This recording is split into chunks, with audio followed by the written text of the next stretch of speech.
შენ თუ ხარ ვიდეოს უყურე და ეს ვიდეო თუ შენს ფორიოზეა, თითქოს წარსულიდან მუდმივად გაქვს ქაოსური შეგრძნებები თუ როგორ მოიშორო ეს განწყობა, რომელშიც ხარ თავიდან და თითქოს გაურკვევლობა გჭამს, სადაც ვერასდროს გამოდიხარ მდგომარეობიდან.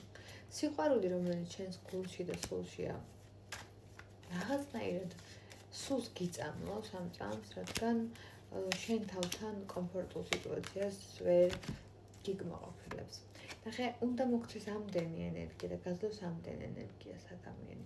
ანუ შენით უნდა მიხვდე, რომ გაეცალო ამ ეტაპისთვის არანაირი თავისუფლება, თავისუფლად პარპაშა, არანაირი მსგავსი, უბრალოდ გაეცალე და შენი მესიჯი სამყაროსგან არის, რომ ამ წამს უბრალოდ გაეცალო ამ ადამიანს, რადგან ისწავლოს მოცემულობით კონტროლი საკუთარი შეგრძნებების და სწორად პროვოცირება და დაგაფასოს, სწორად აგექვას და გაჩუქოს ის ბედნიერება, რომელიც უნდა გაჩუქოს. სხვა შემთხვევაში აზრი არ აქვს. წყლის ნაყვა იქნება კომუნიკაცია. აუცილებელია თქვენ შორის ოჯახი რომ იყოს, თქვენ ამ ეტაპზე იყოთ ამ მოცემულობაში, რაშიც ხართ. ანუ დაშორდეთ ცოტა ხანი, რადგან ადამიანმა ისწავლოს ჭკუა. მადლობა ყურადღებისთვის.